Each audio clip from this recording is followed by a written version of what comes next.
All right, I'll give you another take that's not quote unquote racist. Uh,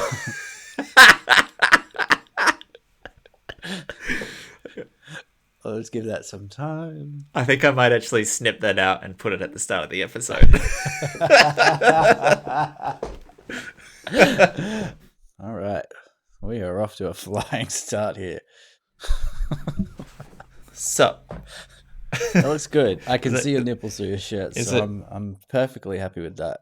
how nipply am I? Did you say I was nipply? You're giving them a flick. Is that? Don't flick them. Well, Don't you just said flick them, Nick. you were looking at my nips. It's Sunday. It's the Lord's Day, and you're flicking your nips. Fucking the Lord loves nips, man. He was out there on the cross completely shirtless. Where's his sense That's a of good modesty? point. Now, do you think that Jesus had a big dick? Is that where we're starting? Well, it's got to be something because you'd expect the Son of God to be packing some heat under there, but he doesn't have big dick energy, I don't think, Jesus. No, he's a massive like beta kind of vibe, I think. You reckon Jesus is a beta? Yeah. That's very interesting. Yeah. Well, by definition, he kind of is because God's the alpha. Yeah, and he's just letting shit happen, right? Like he moves through the world and he's like, what do you know? I'm just here to spread my teachings or whatever. You do what you want. He totally could have got out of that fucking Last Supper shit, but he just let it happen. He didn't have the balls to take a stand. Is this our hottest take? I mean, I'm distancing myself from this take. Sure. We're a week out of Easter. Yeah. My belly's still full of fine. Easter eggs. That's safe. We're in the safe zone. Yep. But yeah, I've been thinking a bit about Jesus lately and about how if he existed and if he was who was he? Was he just like a cult leader? Was he just a very persuasive, charismatic guy, or was he just someone that was he just a figment of someone's imagination? Well, isn't there evidence that he was real, like that he was a person? Or is that all? I mean, it's so many years ago. You hear that. I like to imagine like historical figures and just really try and imagine how big their dicks are. Well, that's part of it. I know that sounds crass, but that is part of it. Like Jesus had a penis. Jesus took a shit. Jesus probably had a very smelly So do we gooch. need to like rattle off some historical figures here and I just get a gut check from you about penis size? Love this. Okay, I mean, the obvious place to start is Hitler. That's small. That's small dick energy. That's SDE. For sure, yeah. Okay, Jesus, you think he's up there? I reckon just medium. He's just medium. like me. I think Okay. just a solid I mean, look, there's a lot medium. of artistic support here. Like any of those sort of classical statues, like Leonardo DiCaprio or Da Vinci. Small dicks were big. They were all into the small dick energy. Yeah. So I don't know if that's historical or if that's just a cultural taste. But yeah, like a lot of the evidence suggests not much going on there. And also, people were shorter back then as well. So that's even smaller. No, that's backwards. No, shorter people look like they have bigger dicks. Okay, I don't understand how that. Because the distance between their knees and their hips is shorter, right? So comparative, contextual, line of sight. Think about it. It looks bigger proportionally.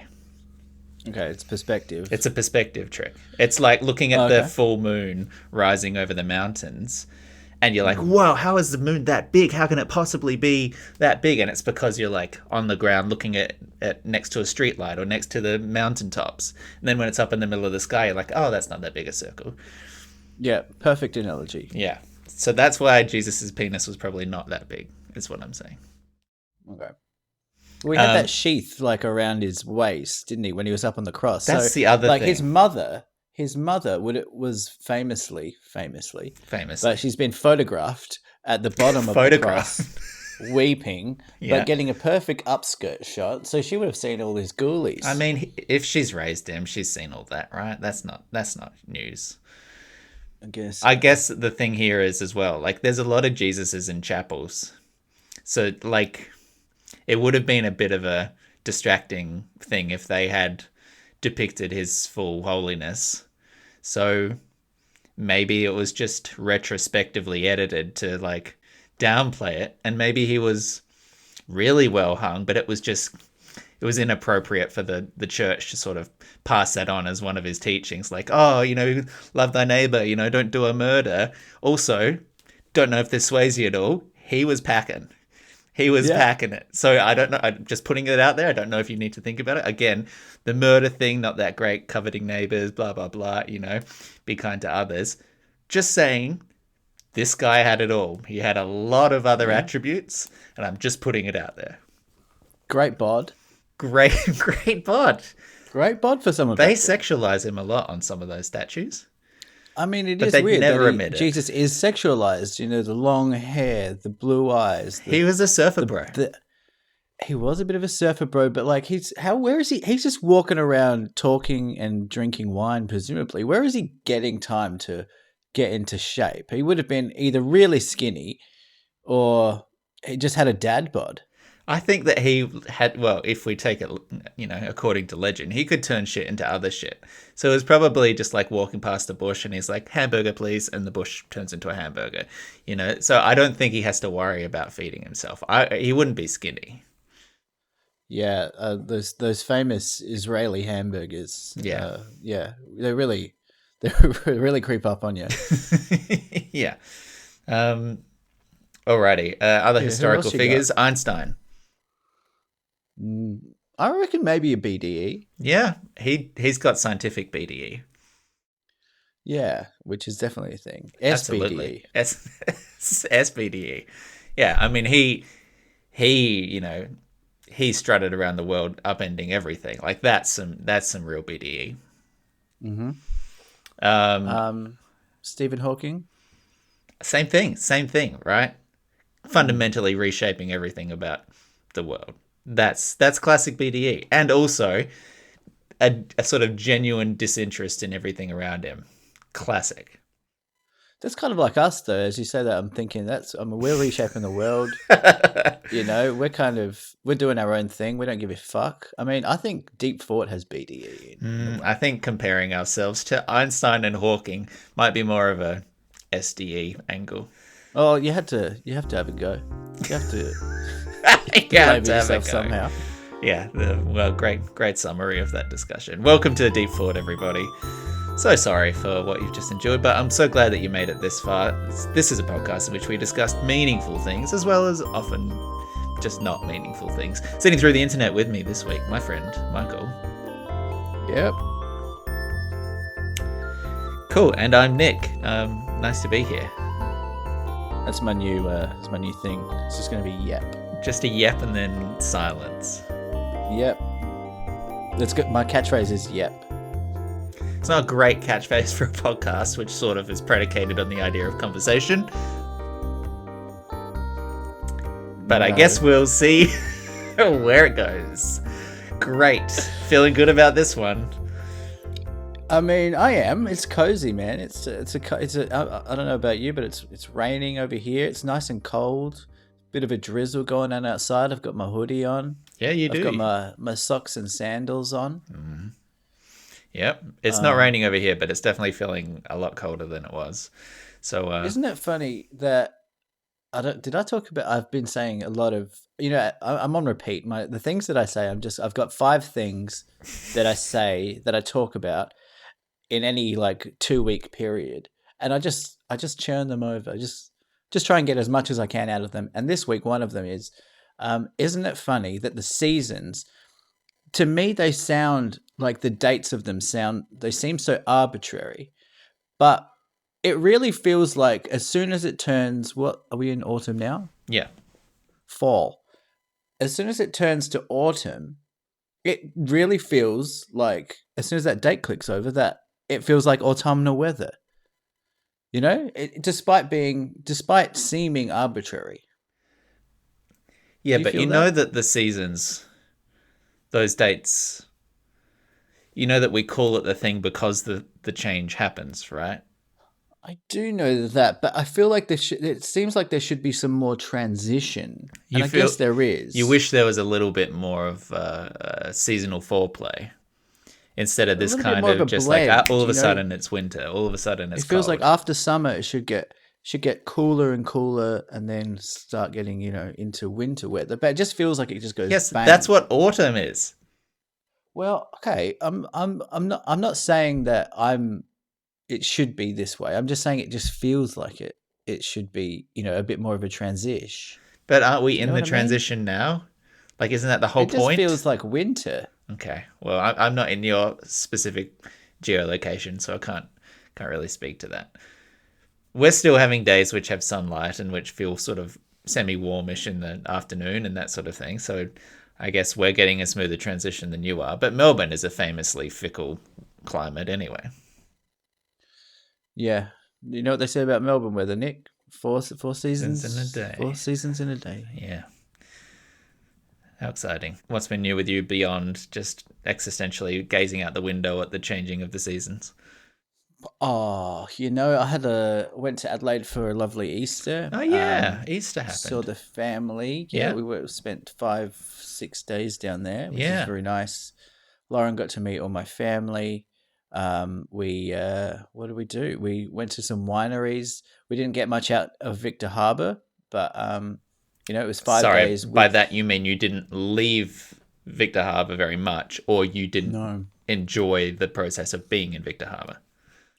I mean that we didn't. We stayed in Victor Harbour. 5 out of the 6 days that we Yeah. were there. Yeah, right. But it was nice. We climbed the bluff. We went to Granite Island. We went to some wineries. We did all that shit, and it was just a really relaxing time. Did you Drank walk to Granite Island, or did you do the cart? well. The cart, we did consider the cart, but the cart with the Clydesdale horse Yeah. it's like $20 to do a return trip, and it's like a 5-minute walk. So it just felt weird to do it. My memory is it was a lot longer than a 5-minute walk. It really wasn't. We did it very quickly. Wow. So we didn't do that, but we smelt the horses and we looked at them. And, Which is the next best thing. well, you got to smell a horse. Do you? Why? It's the best part about the horse. They What? smell really horsey. Well, yep, there's certainly no false advertising. What do you mean you've got to smell it? When you see a horse, what your first thought is, oh, there's a horse over there. I really want to get a whiff of that. I want to enjoy the horsiness. Yeah, I feel like they've got good pheromones. Okay. I might be part horse, maybe. 'Cause Maybe. I'm not attracted in sexual way to a horse, but I can't believe I had to say that. But I probably didn't need to say that. But Yeah. I feel drawn to a horse. Drawn. Uh-huh. God, what a minefield this conversation is. An unexpected minefield, like a real surprising one. Like we were deep in brush. It didn't look in any way like there was traps. And somehow we've still ended up in a place that requires clarification that you're not attracted to horses. You could say that I make my own minefields. Yeah. Yeah, you could be a good argument for that. Yeah. But no, anyway, well, okay, you saw a horse. I'm glad you had a good trip. Enough on the horse chat is over. We just drank a shitload of wine, hung out with the Snatinskys. What more can you say, Nick? You've been there. Yeah, that's had a lovely. good time there. Yeah. It was great. Feeling relaxed. And family vibes were good?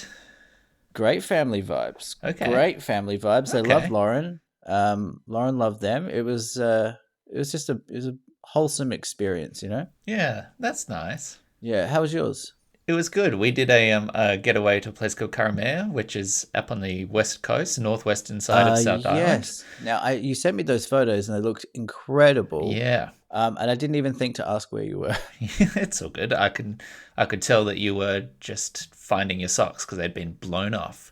The vibe over there is like the west coast is sort of like it's definitely its own microclimate, but it's also its kind of own rural place, and the entire western side of the South Island is over a mountain range, so it's sort of tucked away. You always have to drive up through a pass to get over there.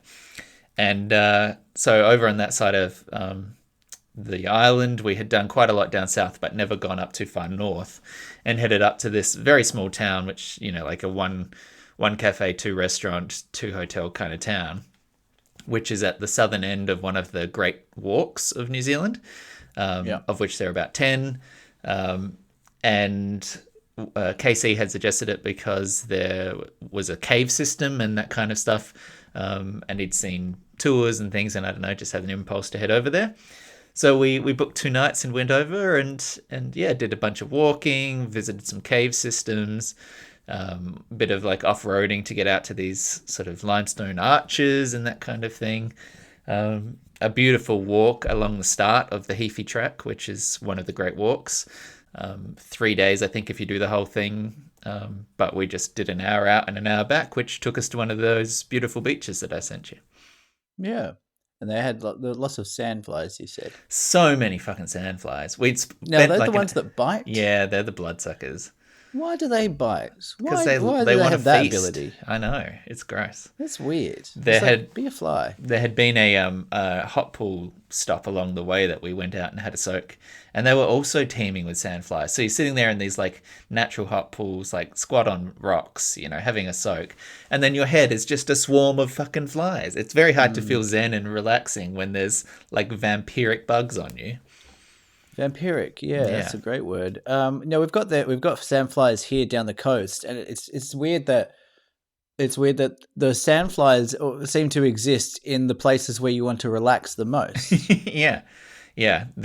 So this beach that we'd walked along a great track, like a great walk, is a titular great walk. We'd walk for an hour along this coastal sort of tropical jungle, and gone up an incline up along this sort of mountain ridge, and then we were coming back down and descending toward the beach, and we could see this beautiful beach, and we're getting closer and closer and getting lower and lower, and it's just like really tantalizing destination, and eventually we hit back down to ground level again and stepped out into this beautiful vista. I mean, I sent you the videos. It's unbelievable, and we're like, wow, what a walk. Like, how amazing to be only an hour out from where we started and be in a place like this, and then the 10 million sandflies attacked. And so we were like covering our faces, like putting jackets on, even though we were hot, like everything to like minimize the skin exposure. And we stayed there for maybe 3 to 5 minutes max after this huge walk. We're like, okay, take a photo and let's just get the fuck out of here again. Because once you're up on the track, they left you behind and you went off. So it was a little bit of a shame that we were, I guess, underprepared in terms of repellent, or they were overpopulating the area, because it would have been lovely just to actually chill for a little bit. You needed one of those Australian outback hats with the corks that swing on them. Yeah, I mean, I would have felt for the first time in my life, I think that would have been a useful thing as an Australian citizen to own. But no. Does it even work? Does that deter flies? I think it might just look cool, because it does look cool. It's weird though. I think we've talked about moths and butterflies before, but like, I guess bees and flies are the same, where they're basically the same creature, but they have very different identities. You got this. Bees have a very respectable kind of good work ethic, disciplined species, and flies just seem like lazy, gross, disgusting, just kind of leeching on the scraps and stuff. But they're essentially the same, animal. Yeah. But we have this disgust towards flies, and this reverence for bees. And in the same way that, moths and butterflies are the same, but moths are gross and butterflies are beautiful. I mean, there's so many factual things wrong with that statement that I don't even really know where to start. And I'm almost more tempted just to let it go and just say, let it go, baby. Yep. It feels right. I don't think it does. Does that not feel right to you with the flies and the bees? No, they're so different in so many ways. Yeah, but they're both small. They got wings. They have maggots. They don't have maggots. Or honey or something. Okay. Yeah, I'm going to just park that one because I don't have the energy to go back through. Do you know? Did you know that if the bees die, that humans die? You heard this? Yeah. That's pretty wild. Yeah. All right. Okay. What else have we got? You got anything? Because I got a weird news and not much else. I have it. baby. Yeah. I mean, we've got a topic sent in by Maggie that we can get to in a minute. But I did have one more story from our travels because I'd be curious to know your side of it. But so when we were driving over to Karamea, we were, now that it's autumn, and I don't know if you noticed this, but it really feels like it just suddenly became winter overnight. Thank you. But we were traveling sort of at 7 o'clock, which was now pitch dark, and we were off in this remote highway area, no street lights, just the headlights of the car to go by, and driving to our destination, because it's about a 6-hour drive from Christchurch all up.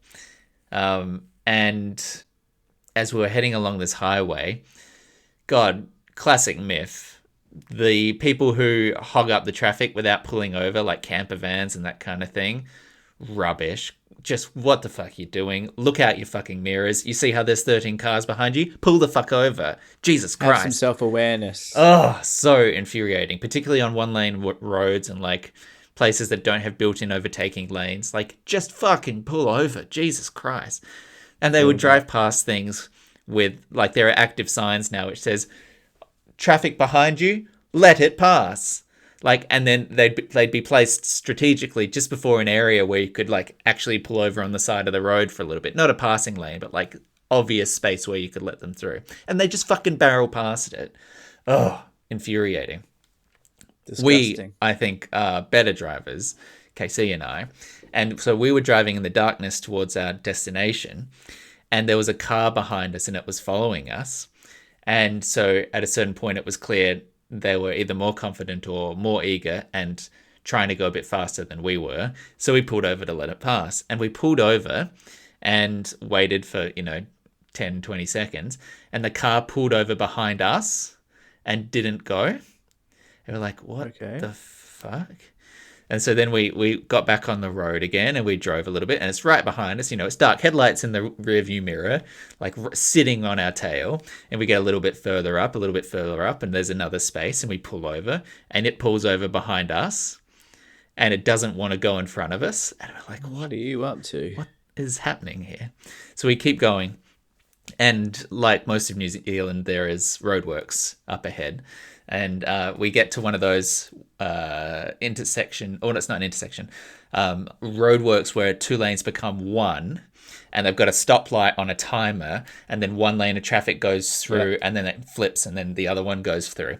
So it's like a dead stop, and we're sitting at this red traffic light, and we pull over there, and it's like, okay, I don't know how long we have to wait here, but it's probably a little while.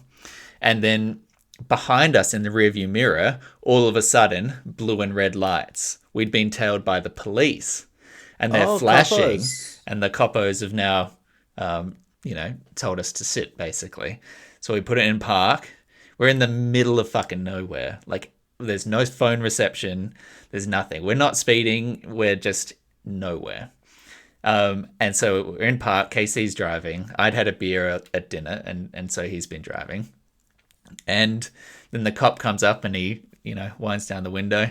He's like, yeah, license, please. And KC hands it over. Like, you do that sort of fumble where you're like, oh, fuck, where's my license? It's nerve-wracking. Fuck, where's my license? Yeah, it is nerve-wracking. And the guy's looking at us. He's got a torch because it's pitch black and, flashing it in the car. That's that you feel incriminated already. Yeah, and you're like, what the fuck? And it was Easter weekend. So I think that they had like a quota to hit of like pull over people on the roads, regardless of if there was like any suspicious behavior. They're just doing checks. And so then he's like, where are you off to tonight? And we're like, oh, Karamea. And he's like, yeah, okay. Bit of a drive, yeah. And like, I'm making like casual chat because I know in these situations, like KC's not a chatter. I'm like the extrovert. So I'm jumping in even though I'm not the guy driving. And I'm like, yeah, it's winter. It gets dark so quickly. It feels like it's just, flipped on overnight. A lot of people I hear are talking about that. So I have that chat. He's like, yeah, it got real dark, doesn't it? And we're like, yeah. He's like, where are you staying tonight? And we're like, okay. And then he says, you don't have to answer that. I'm just being nosy. So And we're like, Hello. oh, okay. And then it sort of becomes clear as we're talking, and he's doing a breatho on KC, which is fine, obviously. It sort of becomes clear that this is like a single cop in a small town with a quota to hit, just driving up and down these roads, pulling over everyone that comes past and having a chat. And so it starts to ease, and like once he's worked out that we're not like in breach of anything, he's just having a chat. He's like, oh, you should really go to the Arches, man. Like there's some beautiful, limestone caves. And we're like, yep, we're thinking we'll do the Arches. He's like, yeah, you got to do the Arches. Where do you, have you, eaten dinner tonight? Because you could go to this hotel. That'll still be open. The Last Resort. That's quite good. We're like, oh, yeah, thanks, man. He's the concierge of the town. It was like town greeter almost. Yeah. And he's like, well, I'm sure I'll see you around, which is like a real vaguely threatening thing for an officer to say to you. Flirtatious. A little flirtatious. And he hands the license back to KC and then gets back in the car. And KC was like, I just wish he fucking shut up. Like he was just talking about all this stuff. We're like, yeah, well, we'll do that walk. Yeah, we're going to go to the sites. Yeah, thank you. Yeah. It would have been funny just for you to leave KC to do all the chit chat, just see if it just shut it down quicker, because he wasn't going to get anything back from KC. Yeah, but I don't know if that feels like more confrontational or not. Like I don't know. I was just like, I said to him, I would have been. This is my white privilege. Let me do this. Yeah, I'll handle this. Yeah, and so then he got back in his car and we'd missed the light cycle. So then we had to sit for another X number of minutes waiting for the lights with the officer behind us. And then we slowly passed through. And of course, you're just like going 5Ks under the limit at all times, right? Because he's on your ass. So just slowly proceeding through these things. And finally gets to a point where there's like a place to overtake. And he fucking guns it. He guns it at like 140 Ks an hour past us around these corners. Just completely doing his own thing. No sirens, no lights on. He's just like, well, I'm off now. And he kept going. And headed off down the thing. It was a strange and like surreal thing, because your brain can't help but go to the small town cop movie trope thing. They're like pulled over in the middle of the highway serial killer thing, like the horror story stuff. Yeah. I guess I'm just wondering what your general vibe is when dealing with officers. Do you still get like intimidated by the process? Oh yeah. When I'm driving and like, and I've got, the plods behind me, I'm like, they can find something wrong, and I've been pulled over by the police many times, been done for not wearing a seatbelt and all this shit, not having headlight. Yeah, heaps. I lost my P's very early on for running a stop sign, and then separately wasn't wearing a seatbelt. So those 4 demerit points, I just lost them and had to wait another year or something. Jeez. So it was I've got a whole chip on my shoulder about it. But no, I would be the exact same as you. I try to like go into overdrive with the talking, and just to be like, I just want to let you know that I am just a friendly guy. Yeah. That's, I want to win points. I had fantasies, like not fantasies, but I had thoughts about being, because I play jazz in my car because I'm a cool guy. I've had thoughts that if the cops pull me over and I'm just playing jazz. Do you think the officer would have said, "Sir, can you please put the saxophone down and put your hands on the wheel"?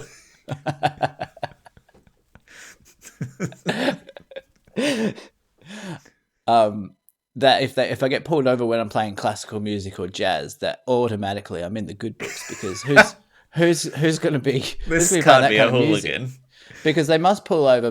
Most people, I imagine, they pull over are just playing like gangster rap or Coolio or something, and I'm just like one of the nice guys, Yeah, fellas, don't worry about me. Just playing smooth jazz, baby.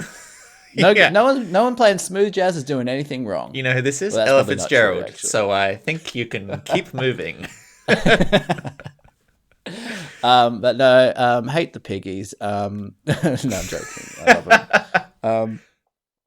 I would have been the exact same as you. Just chatterbox, trying to just make it known that I'm a nice, friendly young man. It's interesting. But I was getting vibes that this cop, maybe because you were saying that he's a single cop in town and asking where you guys are staying. It's a little bit like, a little bit a little bored, missing the bring those the wife handcuffs. And kids. Yeah.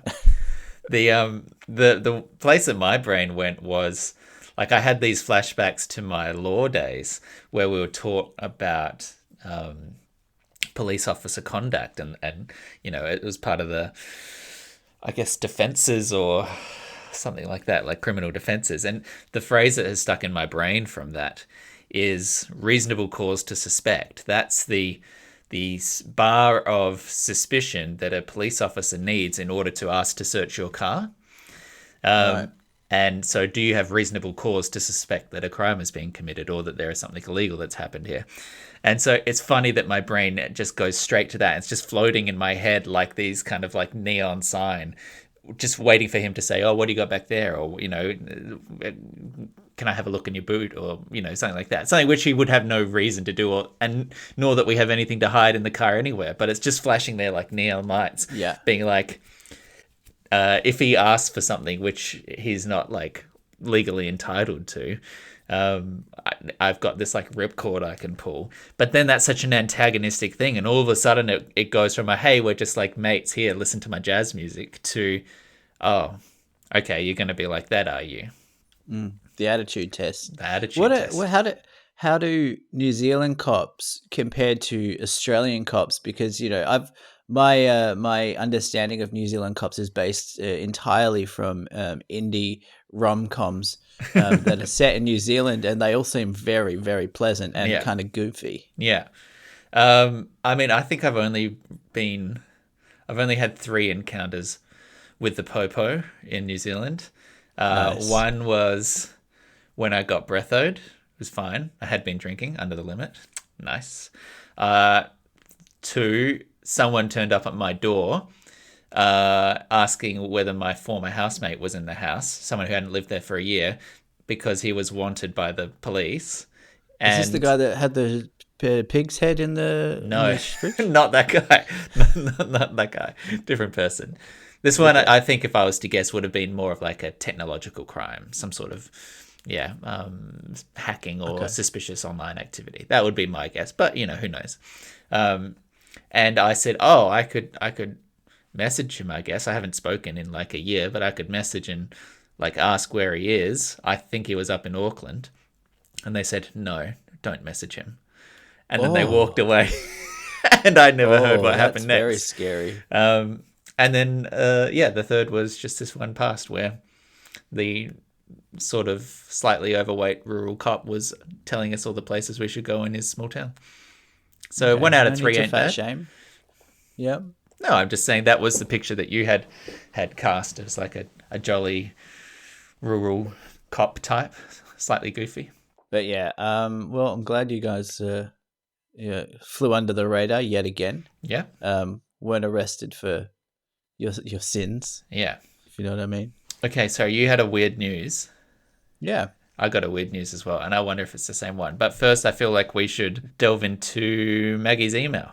All right, is this a mailbag or just this? Maggie gets her own segment now. Well, I don't think it's a mailbag because there's no fucking hello for a start, yeah. Maggie. Well, she was very chuffed that she got a mention on the 200th episode. Oh well, even if it was to dismiss her very reasonable suggestion that we call it sleep fort instead of blanket fort. Yeah. I mean, maybe there was a little bit of professional jealousy there. So apologies. She has sent through a couple of links. No hello, no goodbye, no we love the podcast. So classic things to work on. But a topic for discussion, which is long-termism. Now, did you have a chance to read any of this? My God, that sentence just failed the moment I started. It was amazing, dude. No, I didn't. I didn't. Okay, well, I guess it falls to me to try and summarize what together comprises maybe 12,000 words worth of essays. Um, Chat GPT. Just put it in Chat GPT. we could give it a crack. She sent through a topic for us, the idea of longtermism, which is, one of these essays is calling it the world's most dangerous secular credo. The other article here in Salon is Understanding Longtermism, Why This Suddenly Influential Philosophy is So Toxic. So I might sort of abbreviate some of these quite substantial articles and get to the heart of the talking point here. But basically, this is a sort of scientific and philosophical argument that's come into prominence these days as it's been backed by some of the world's more prominent billionaires, including our good old friend Elon Musk and Sam Bankman-Fried, better known as the guy who destroyed all those people's money at FTX. Their philosophy, this has come into view in the last sort of 20 years or so. It's sort of described as a quasi-religious worldview, influenced by transhumanism and utilitarian ethics, asserting that there could be so many digital people living in the future, in the millions or billion years of the future, that one of our most important moral obligations today is to take actions that ensure as many of these people in the future come into existence as possible. So to again sort of take a step back and really simplify it, it's the idea that our obligations and our actions and behavior today should not be focused on the improvement of, say, poor people's lives around the world, the eradication of poverty, even the fighting of climate change, if it comes at the expense of humanity as a whole and its future ability to, among other things, colonize the stars, technologically evolve itself, like become post-human, with augmentations or indeed immortality, that sort of thing. And further that, and just to create this kind of digital people, right? To be able to generate. When you say digital people, literally what it sounds like. Billions of like electronic AI beings, simulated beings. Right. Interesting. So at its core, again, it's a utilitarianism in the terms of moral philosophy. The idea that we should measure the value of life and the positive experiences out there. And if everything that we did today made the lives of the 8 billion people on the planet, by some objective metric, say 10% better, that's 80 billion units of happiness. But if it's at the expense of humanity as a civilization, colonizing the planets, expanding into multiple centuries and millennia to come, generating immortal lives, creating digital people that number in the trillions upon trillions upon trillions, then the loss of all that potential humanity in the future outweighs the good that comes from helping people today. And thus, we should discount, for instance, trying to fix climate change or trying to eradicate poverty, because the main goal of our civilization should be an entirely future-looking, aspirational, far distant goal. Does that make conceptual sense at this foundational point? It does. It seems, though, that what doesn't make sense is that if you're not prioritizing an issue like climate change, which is an existential threat, then that can potentially lead that if we don't fix that, that can potentially, it's like a house of cards. Then what's the point of that could eliminate the human race well before we even get to the point of having digital peoples. Poverty, on the other hand, is not necessarily an existential threat to the human race. So I mean, I understand it from like the point of view where they're prioritize. If it's about priority and what we prioritize as a human race, I'm not agreeing with it. I'm just kind of absorbing it in real time. But I mean, it's an interesting idea where, if the goal is to populate other planets and um, other places in space, then I guess it's an interesting idea. It doesn't seem on the surface to be mutually that you need to have one or the other, though. I don't understand that part. So there's so many rabbit holes that we can go down here. So I'll just keep unfurling a little bit more of this philosophy as we work through those Unfurl, points, because baby. you addressed a few of them there. So one of the key ideas was introduced by this guy Nick Bostrom, namesake. The he is the guy that has proposed the what is it that we are living in a simulation. Yeah, among other sort of things, he's a guy who's actively he's a transhumanist, which is the ideology that sees humanity as like a work in progress, and that's something we should re-engineer. So like brain implants and connecting our brains to the internet and genetic engineering and creating designer babies and that kind of thing, and potentially also immortality through life extension. That's the idea of transhumanism, and that's one of the core tenets of this long-termism idea, is that trying to get us to a point where we're sort of post-human is part of that idea. We're talking about a future in which humanity has changed and evolved and spread across the universe. But so Bostrom is he introduced this idea, which is sort of key to this worldview, called existential risk, which is defined as any event, or originally defined as any event that would prevent us from creating this post-human civilization.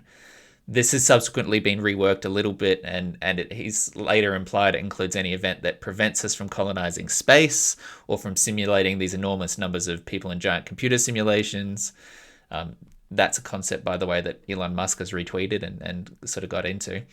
And more recently, Bostrom's redefined the term as anything that would stop humanity from attaining what he calls technological maturity, or a condition where we fully subjugated the natural world and maximized economic productivity to the limit. So the existential risks here could be something like nuclear war or global pandemics and that kind of thing.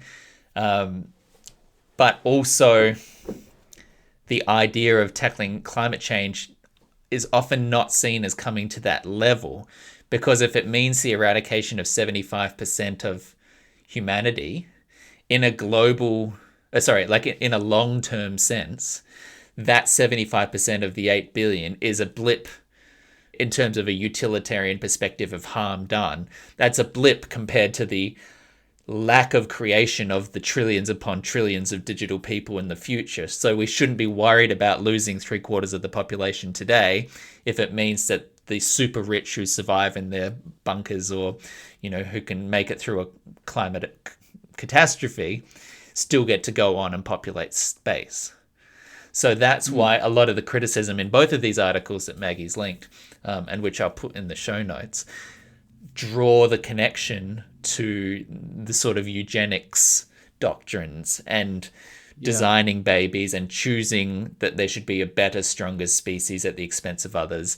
It's a little bit creepy, to be honest. But it's interesting that it was it described in the article that it was like the most dangerous secular idea. Yeah, because it does seem to me to echo some religious ideology, in that it's like it's very much humans are the center, and we need to dominate the space, and we need to dominate the universe. We're the center, and all that matters is that we proliferate, and that's a very much a religious idea. It's like humans are at the top, and that nature and animals and everything are there to suit our needs and to be there to enable our proliferation. yeah. But there's also like that extends into all kinds of other fucked up places. So there's discussion here about Bostrom co-wrote a book called Global Catastrophic Risks with a guy called Rowan Hansen, in which they talk about how if we end up in a pre-industrial phase again, after some kind of catastrophe, quote, it might make sense to stock a refuge or bunker with real hunter-gatherers and subsistence farmers together with the tools they find useful. Of course, such people would need to be disciplined enough to wait peacefully in the refuge until the time to emerge was right. Perhaps such people could be rotated periodically from a well-protected region where they practice simple lifestyles so they could keep their skills fresh. In other words, the plan is to take some contemporary hunter-gatherers whose populations have been decimated by industrial civilization, stuff them into bunkers with instructions to rebuild civilization in the event that ours collapses. Which is just kind of crazy and fucked up. Another one of the things they talk about how in terms of climate change here is that they say, yes, we should stop using coal and oil, not because that's contributing to the climate change problems, but because if the world goes tits up and everything regresses back to a pre-industrial society, those future humans will need coal and oil to restart civilization. There'll need to be some left that they can start building electricity back up again, which is, again, is just this crazy kind of fatalist, futurist kind of supremacist behavior. It's crazy. Yeah, it's this idea. I think we've talked about it before that the the goal of humanity is to progress, technologically, among other things. But like that is the for some people that seems to be the goal. We need to advance.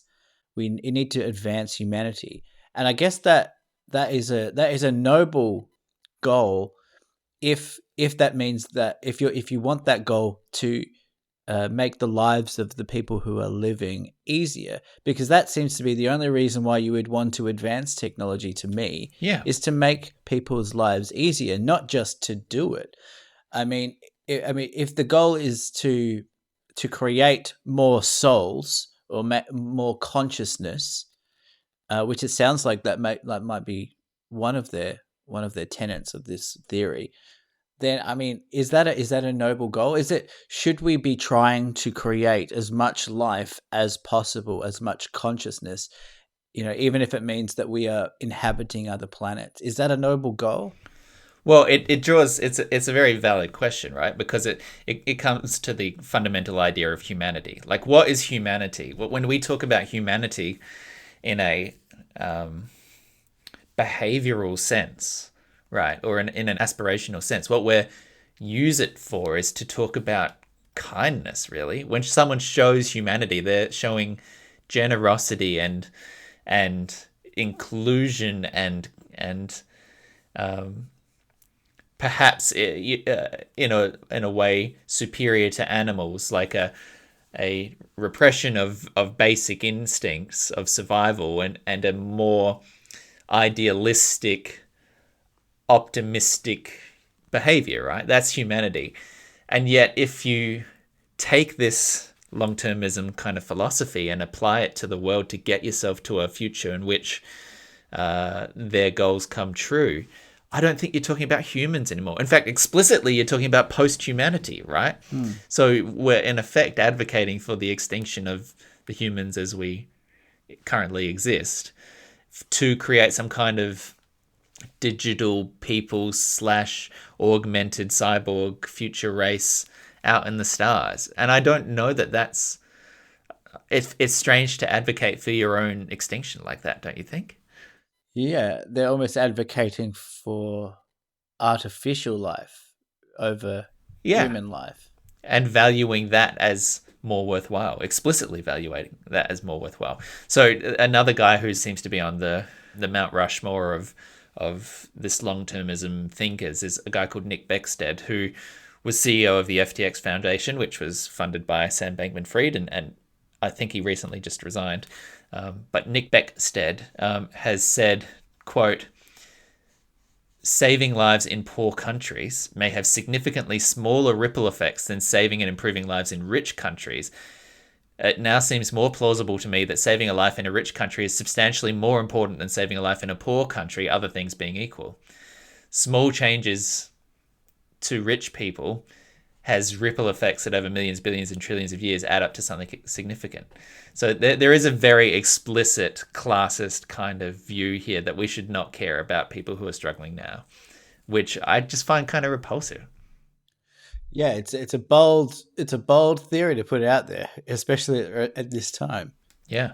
It's also, it just strikes me as like almost it's a hive mentality. Speaking of bees, it's like it's kind of like communistic. If that is that a word? Yeah. It's almost communism. It's like whatever. It's, as you said, like utilitarian. It's like whatever for the greater good.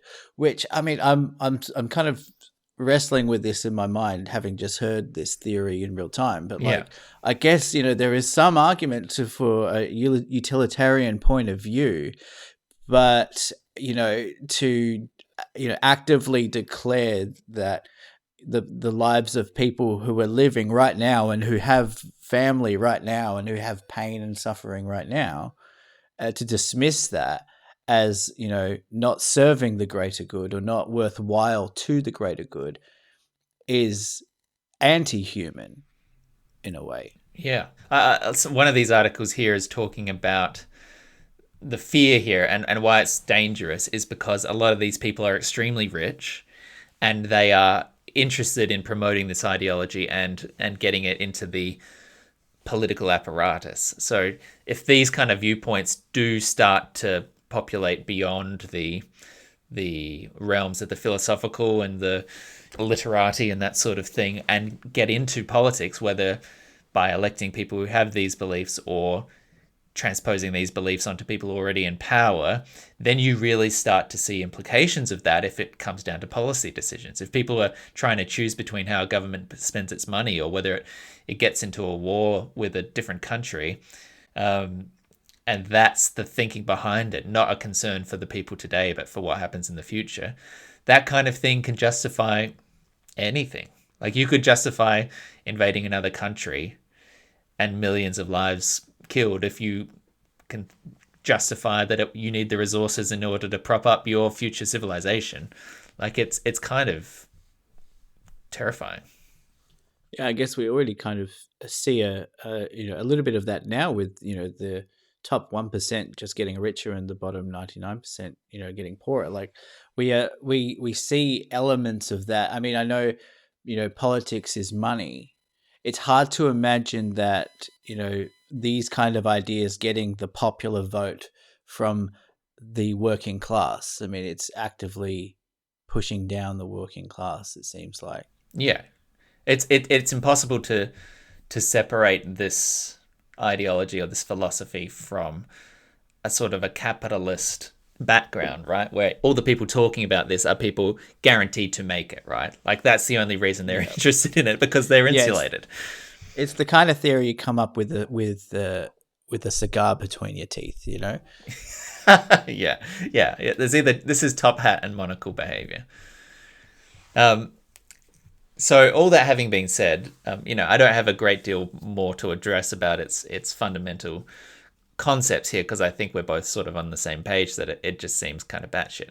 I think there is an interesting line here, though, because at some point the opposite is also problematic. If all we're thinking about is tomorrow and all we're thinking about is the people around us, then we also have a similar scope problem here, where the impetus to do something that changes things tomorrow for my political district or tomorrow for my kids at the expense of my grandkids is also, a fundamental issue with humanity's survival and with how we expend our resources and our capital today. So I guess, do you have any suggestions as to what the satisfactory range of focusing on issues should be? How far is too far in each direction?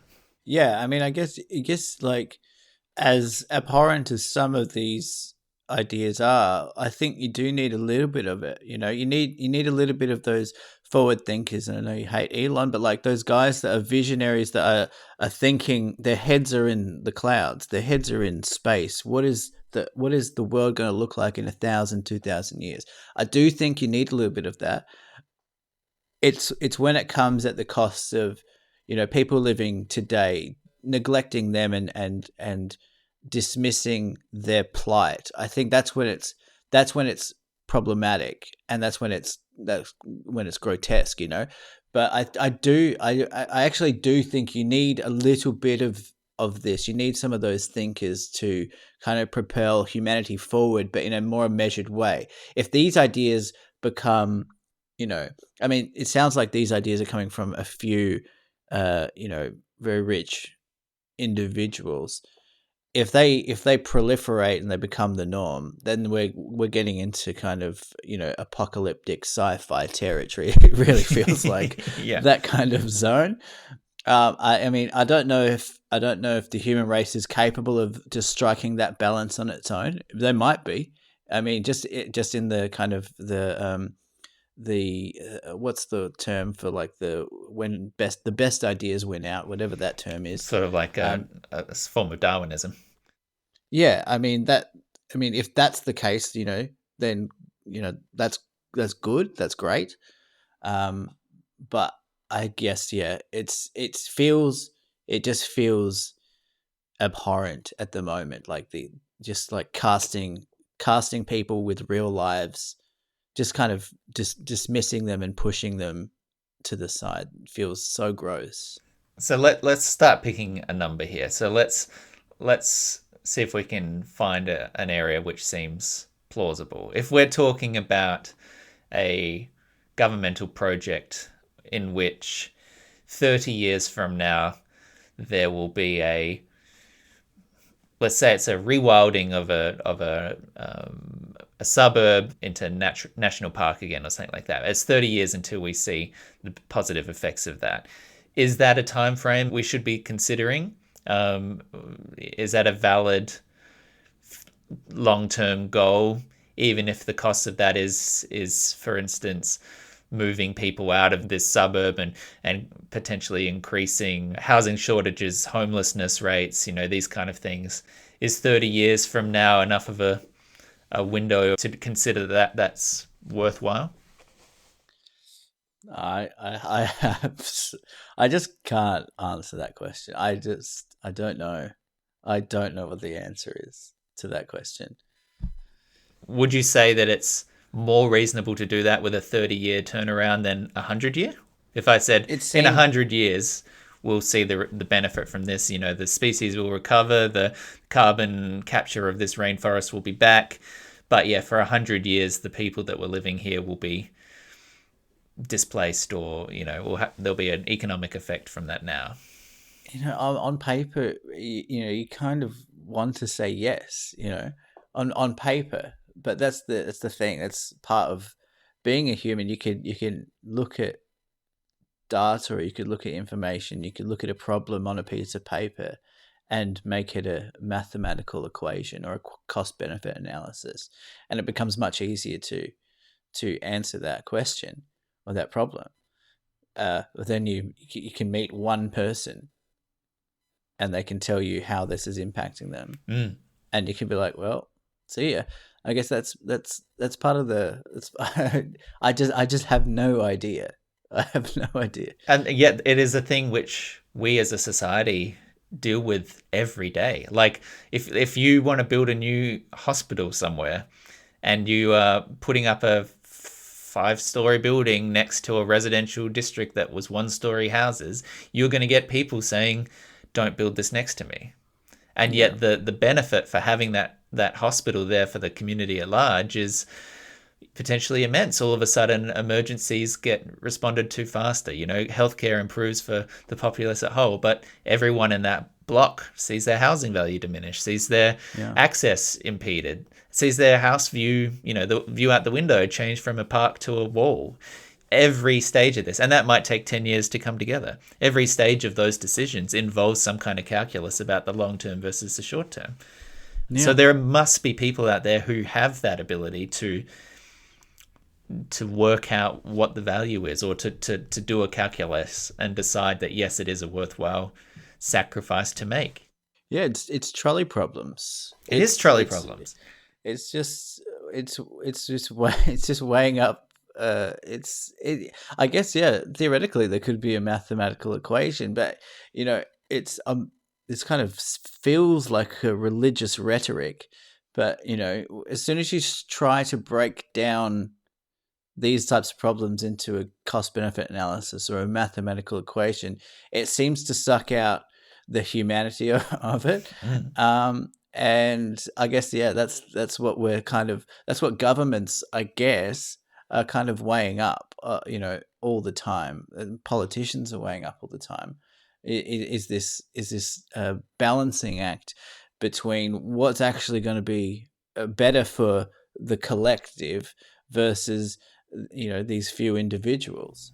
It's interesting because you're right. It does collide with politics and democracy, and yet at the same time, even that's an imperfect process because, as has been established, the short political terms, 3 or 4 years in some cases for most of these pollies, skews their decision making to favor things that get done in 3 years, so that they can say, "Hey, look at this thing I did. Vote me back in." Which means that some of those even medium term projects, something that might take 10 years to come together and might have a far greater on paper benefit, are deprioritized because all of a sudden, if it gets finished in 2 terms time and your opponent's in power, you don't get to claim credit for that anymore. You don't see the benefits.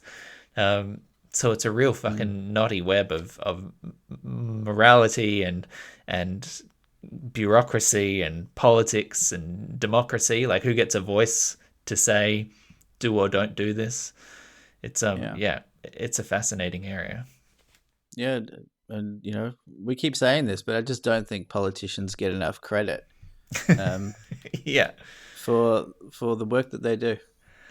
Yeah. The one other angle of this which I thought was interesting was the goal of getting to a post-human society, of augmenting humanity to a point where it can survive in space or connect to the internet, or brain implants, all that kind of thing, implies an evolution of technology, and yet, or almost without fail, the escalating complexity and development of technology is associated with far greater risks of like a existential disaster. Splitting the atom causes so much potential risk to escalate now that we have nuclear weapons, and all of these kind of things have these asterisk consequences. So I wonder if you have any thoughts about the pace of technological development and whether, for the good of society, we should be trying to slow some of that down, or whether you think the potential benefits of that technological acceleration could be used to help people.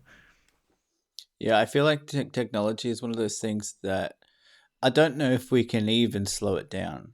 That might be defeatist attitude, but I just feel like technology is this, I don't know, this is such a rough analogy, but it's like this cat that's trying to, you're trying to catch, and it's just you might get a grip on it for a little bit and then it just slips away because it's just trying to escape you. It's too powerful, and it's not, it's too powerful because it's everyone's. It's literally everyone's in the entire world, and now the world is connected more than it's ever been, and it's going to continue to be connected more than it's ever been. And it just feels like the pace of technology, we're at the cusp of it now. We're at the kind of just the little bit on the graph before it just shoots up.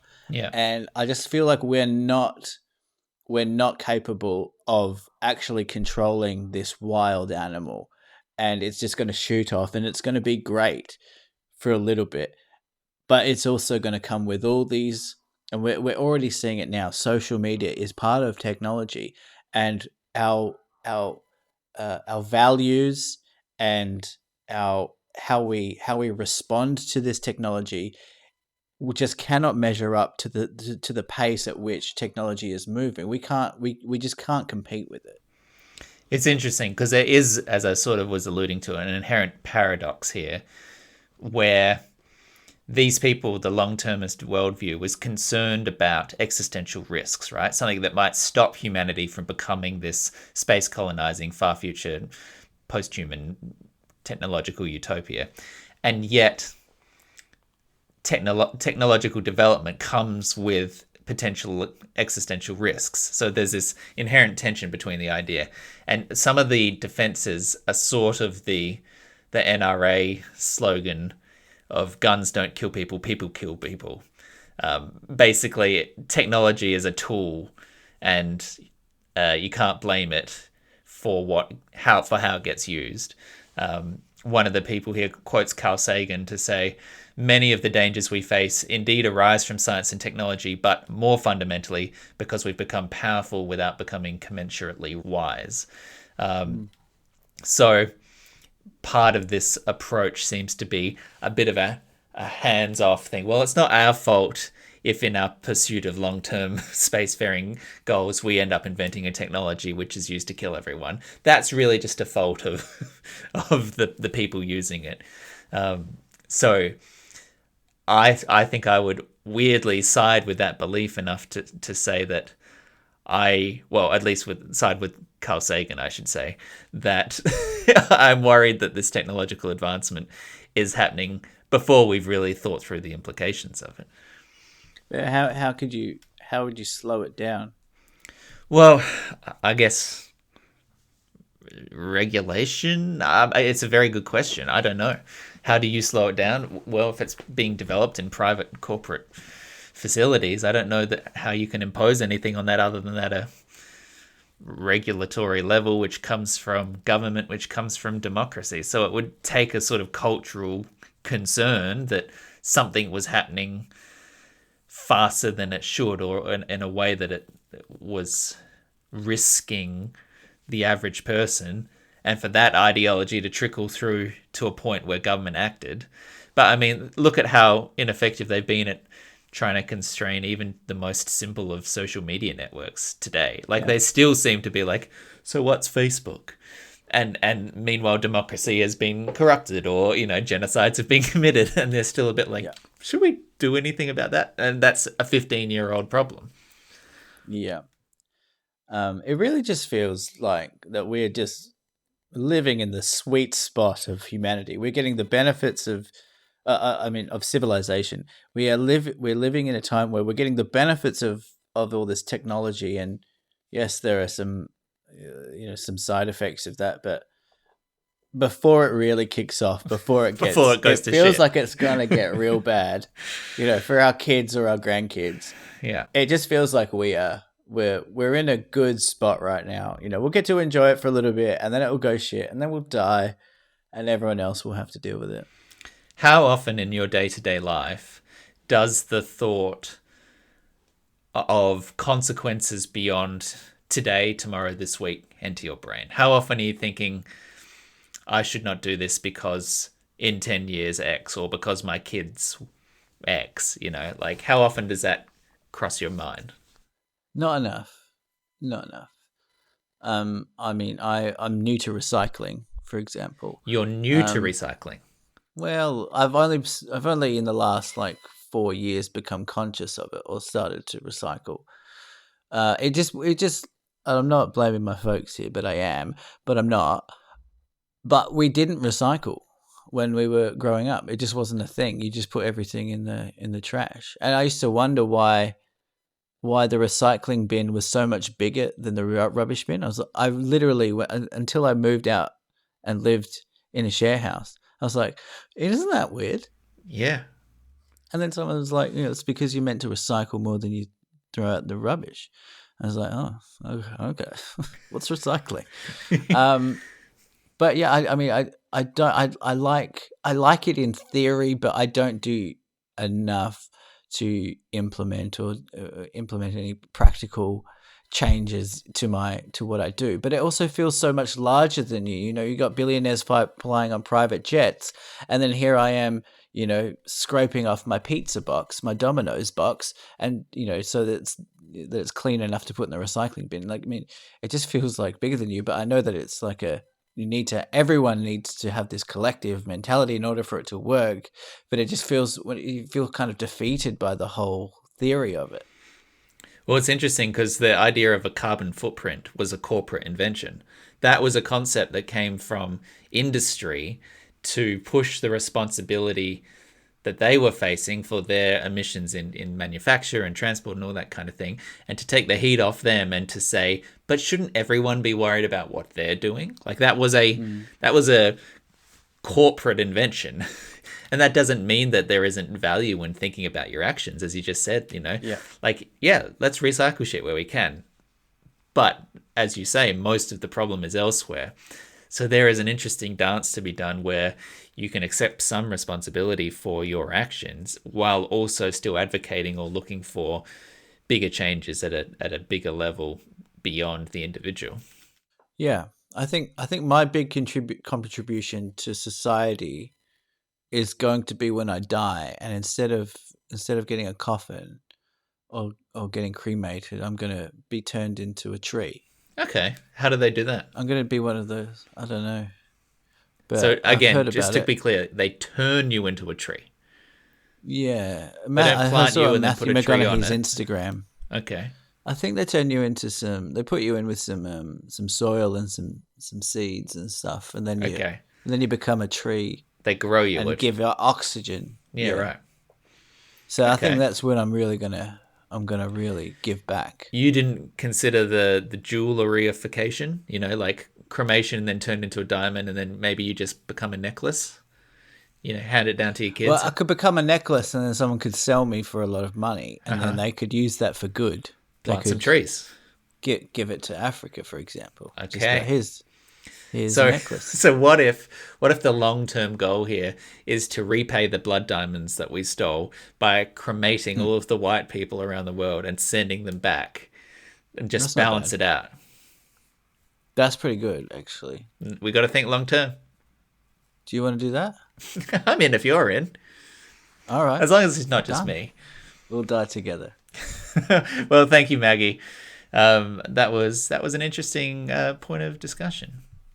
I think our takeaway is let's think about things a little bit in the future, not too far in the future, just the Goldilocks in the middle. And that's subjective. And up to you. Okay. Well, if you've enjoyed this episode, thank you so much for listening. Appreciate it. There's plenty more that you might like. Back in the old back catalogue, we've talked about similar topics in the past. So why don't you go scrolling down that list and find one that speaks to you.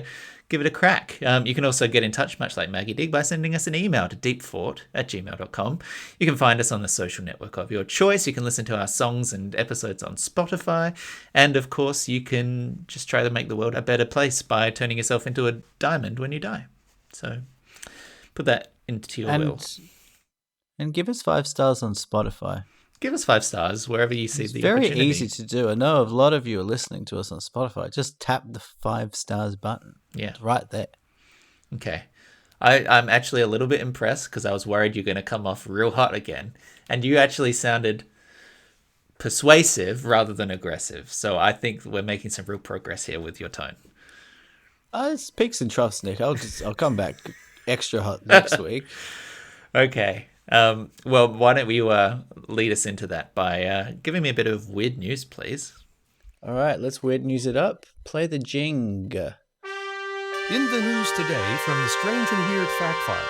Well, for decades, only crackpots and crazy people believed in UFOs. Deputies say the suspect told them he's been performing sex acts on animals since the 1970s. I told about my close encounter with the Yeti. Totally true. A sticky situation at an airport in Tennessee after baggage was sprayed with rust. Turns out the governments had been taking them seriously all along. This is Deep Thought Weird News with Michael Zuberef+Sludge. All right. This week's weird news involves whale meat. I was about to say I was going to place a bet that we had landed on the same one, but we haven't, which is exciting, which means I can also bring a weird news to this. Okay, so we're going to do double weird? We'll double weird. I love it. All right. Well, this is kind of more on the more reasonable. That's a word. I shouldn't say that. Cut that out. Tell me what to do. I'll keep things in, even if it makes you look embarrassing. An interesting weird news involving whale meat. And I don't know if you heard about this, Nick, but Japan has launched whale meat vending machines in order to promote sales. Wow. You haven't heard about this? Let me just give you not a word. A Japanese whaling operator, after struggling for years to promote its controversial products, has found a new way to cultivate clientele and bolster sales. Whale meat vending machines. Wow. The Whale Store, an unmanned outlet that recently opened in the port town of Yokohama near Tokyo, houses 3 machines for whale sashimi, whale bacon, whale skin, whale steak, as well as canned whale meat at prices starting from 1,000 yen, which is about 10 Australian dollars. Very affordable. And going up to 3,000 yen. It's about, I don't know, 26 no one could know. Australian dollars. The outlet features white vending machines decorated with cartoon whales and is the third to launch in the Japanese capital region. It opened Tuesday after two others were introduced in Tokyo earlier this year as part of it doesn't matter, blah, blah, blah. Whale meat has long been a source of controversy, but sales in the new vending machines have quietly gotten off to a good start, the operator says. Anti-whaling protests have subsided since Japan 3 years ago terminated its much criticized research hunts in the Antarctic and resumed commercial whaling off the Japanese coasts. The company hopes to expand the vending machines to 100 locations across the country in 5 years. The company spokesperson Konomu Kubu told the Associated Press a fourth is set to open in Osaka next month. 100 units in 5 years. 100 locations. That's what I mean. That's so much whale. That's so much. That's a lot of whale. Stocking 100 units daily with whale. My God. I mean, it feels like a lot. I mean, whales are big, Nick. I don't know if you've seen it, but they can feed a lot in Japan. Also, what are they doing with skin? Whale skin? I don't know. Maybe it's like crackling or something. Whale bacon as well. I guess that implies like it's got a bit of the fat attached. I don't know. God, many phrases here that are unsettling. I've heard whale is just dog shit. I told that to you because I've eaten whale. Oh, you have eaten whale, of course. I thought it was you. Yes. Yeah. You're part of the problem. A choice I regret. But yeah, it was 12 years ago. Imagine now. canned whale. Tinned whale. Yeah. Put that on a cracker. Yeah. With some cheese. Jeez. That's the Japan, famously the vending machine capital of the world. But God, that feels to me like a way to make access of it, like from a business perspective, clever, because one of the biggest deterrents of getting whale meat, I imagine, is going to the butcher or to the thing and getting the whale. Yeah, if you are anonymous. Just anonymously, like walking down the street, picking up your can of hot coffee and then a can of cold whale meat, you don't have to look anyone in the eye. You don't have to deal with any of the protesters out the front or anything. It's just a machine. Yeah. I mean, where else? I mean, speaking of dystopian futures, yeah. I mean, where else could you get, a pair of a 13-year-old girl's panties from a vending machine and then right next door get a tin of whale tuna? Is that a real thing, though? Or is that just apocryphal? Like, I know the story, but was that a thing? I can guarantee you it's a real thing, and I can't tell you why. Okay. We're talking... Okay, no, I don't want to ask that question. I've decided not to. Good boy. But yeah, how about that? That's a lot, isn't it? That's unfortunate, really. It's a bit much. Poor whales. Poor whales. We at Deep Fort, I just want to put this on the record. We at Deep Fort stand with the whales. Yeah. #ally. All of them. Yeah. All of them. Everyone. Blue ones. Even the ones that eat other whales. Oh, really? The orcas, yeah. Well, they're not really a whale, I suppose. They're more of a... They're not... Isn't that a misnomer? Killer whales are not whales. They're closer to dolphins or something. I don't know. Anyway. They seem sweet. How would you like some weird news, Michael? All right. Play the jingle! I'd play the jingle again. In the news today from the Strange and Weird Fact File.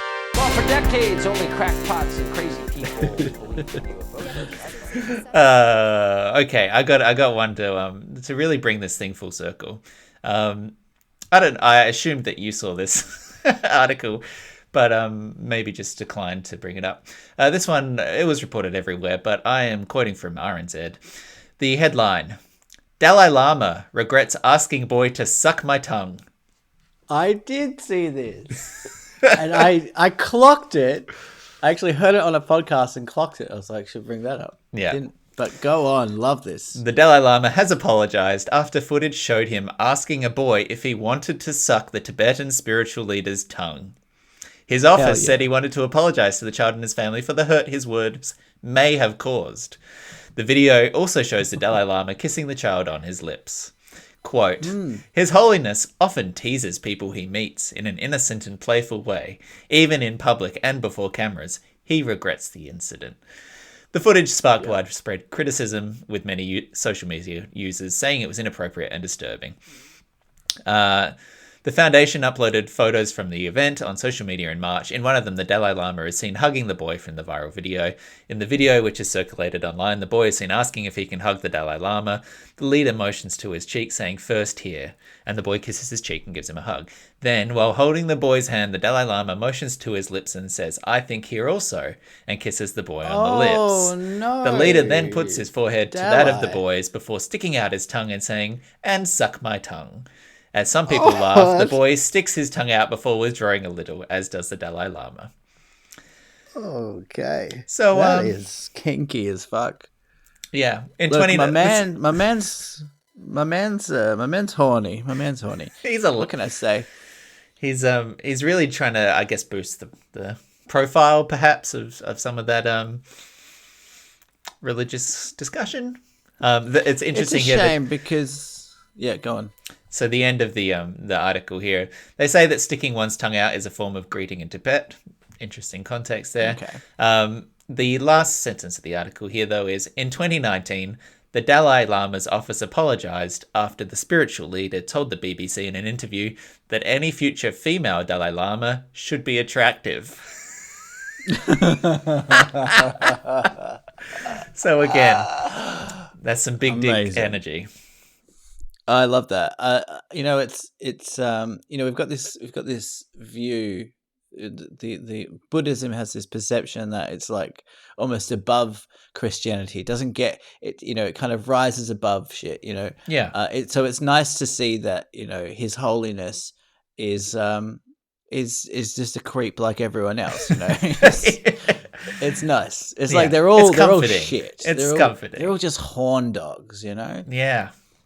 By the way, what is the Dalai Lama? I mean, just going around making people call you your Holiness. I mean, grow up. You're a grown man. Come on. Your Holiness? Just call me Dalai, okay? Yeah. I assume that's his look, first name basis is fine. Thank you. Mr. Lama, at least. Yeah.